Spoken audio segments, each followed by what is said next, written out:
Guys, this is Jeff, and I'm here to show you guys how to keep your cryptocurrency safe. There are four main methods I'm going to go over with you. There are a few more, but I'm just going to go over these four main methods.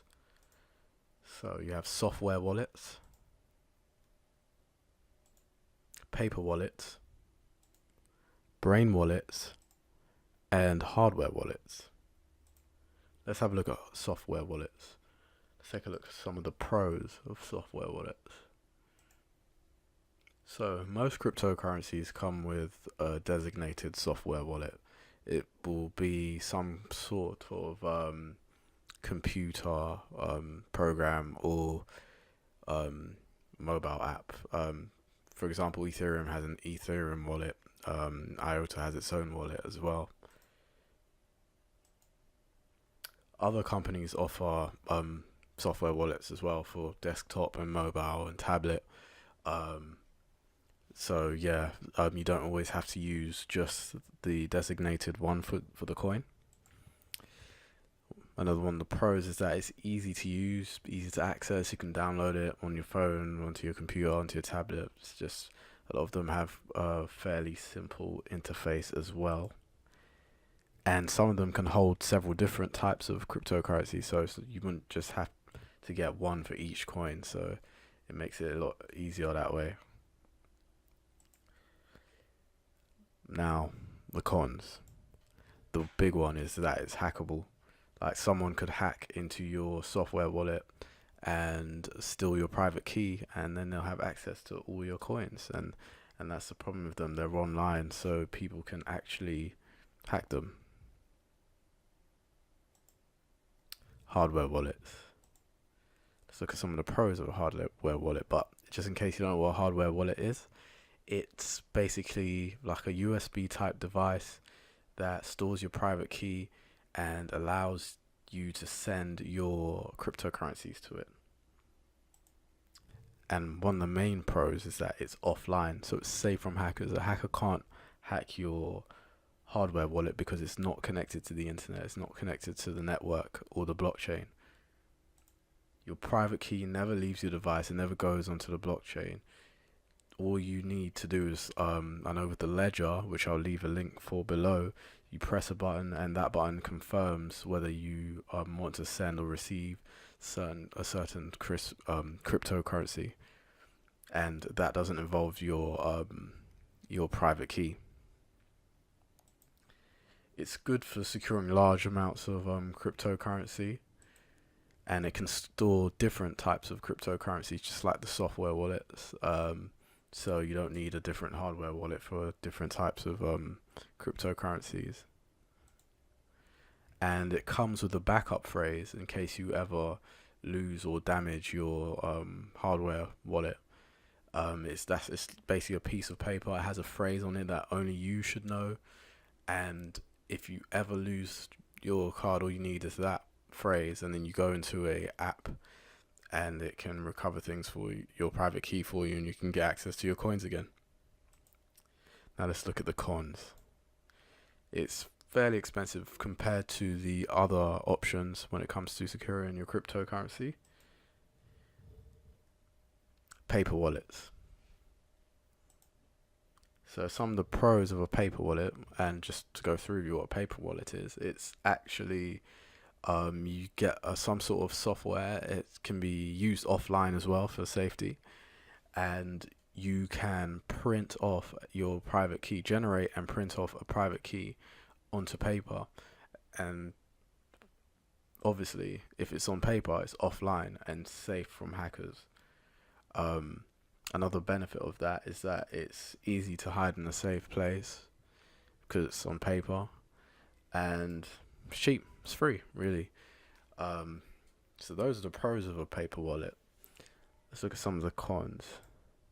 It's easily damaged. Paper is weak, so if you lose that piece of paper, or it gets crumpled up, or I don't know, there's a fire in your house, or someone steps on it, or the dog eats it, then it's gone.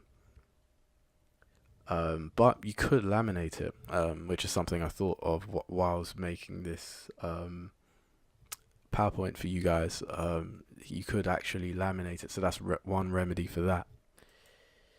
A printer can be hacked. A lot of people don't realize this, but if you're using a printer which is connected to in a network, for example, if you're at work or something and it's in an open network and you're printing off there, then other computers can have access to the things you've printed.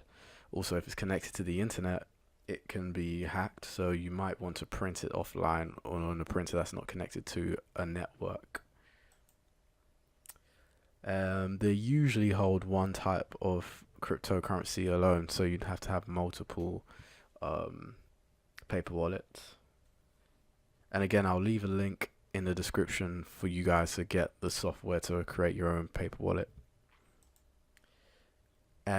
There's no backup for a paper wallet. If you lose it or you lose the copies you've made, then yeah, that's it. Your private key is basically gone. A brain wallet.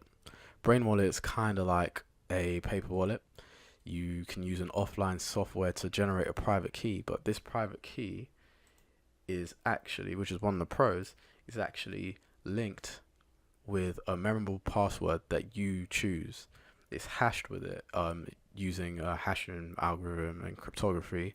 I'm not going to go too much into that, but basically all you need to know is it's linked to a password that you choose. So you go into the software, you create a password, and every time you want to recover your private key, all you have to do is go into that software. You can use it online or offline. Offline's safer. Type in your password and it generates your private key. So that way you don't have to remember a long or keep track of this long alphanumeric code to basically access your coins. Like I said, it's offline and it's stored in your brain, so it's like, that's why it's called a brain wallet, because the password's actually stored in your own mind, essentially.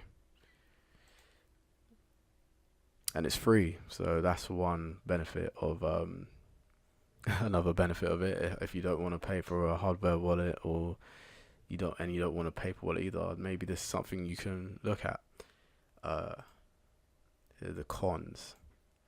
Humans are predictable, so someone might be able to guess the password you choose and have access to your private key. So if you do make it something that is totally unique. Hacking technology is a lot better nowadays. There's been issues with leaked password data, and hacking programs are able to use those to brute force attack your wallet. So it would just, a brute force attack is when it just guesses over and over again, several guesses, until it can find the right guess to basically unlock your wallet and have access to your private key. So if you do use a brain wallet, make sure the password is a long alphanumeric phrase or word with a different range of characters. You got to mix it up a little bit, but then you have to remember that. That's another con of this. If you forget that password, then you don't have access to your private key, and so you don't have access to your coins. So that's one downside of it. Overall, these all kind of involve long-winded processes, especially the paper and the brain wallet. You have to go to another software, then you have to create this and create that. And I think this is one of the issues with cryptocurrencies at the moment. It will get better, as always. I always say this, but it's like the dial-up stage of the internet, where you couldn't be on the phone at the same time as be on the internet. This is how technology evolves. And one thing to bear in mind is that you are accountable. Your money is not in a bank. That's the difference. This is a sacrifice you make for decentralization. You have to take responsibility for your own coins. You have to protect it, just like you would your PIN number to get access to your bank account and things like that. The only thing is that if you lose your money from a bank, the bank most of the time is able to give you your money back. This way, with cryptocurrencies, no one's there to give it back, so you need to protect it even more. So yeah, that's it. Hope this video was helpful. I hope you guys understood or got a gist of what I was saying or my explanations. I will actually make a few videos on how to make a paper wallet and how to make a brain wallet for you guys, just to make it a little bit easier. I will leave links as well at the bottom so you can purchase a hardware wallet if you want to, or you could, or to make a paper wallet if you want to give it a go yourself, or a brain wallet and a software wallet as well for you. If you click the link for the hardware wallet, it supports the channel, so if you enjoy this and you want to get a hardware wallet, give that a click. And if you enjoyed this, please leave a like and subscribe if you haven't already. Thanks for watching, and I'll see you guys later.